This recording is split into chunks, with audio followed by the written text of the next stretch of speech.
naman. Doon tayo na simula, mangarap at tumula.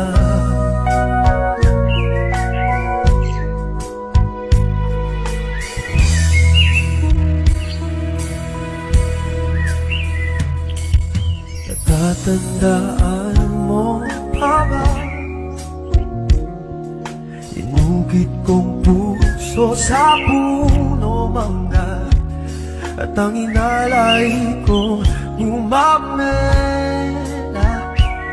Maghahawak kamay sa dalampasigan, malayang tulad ng mga ibon, ang gunita ng ating hapon. Ang mga puno, halaman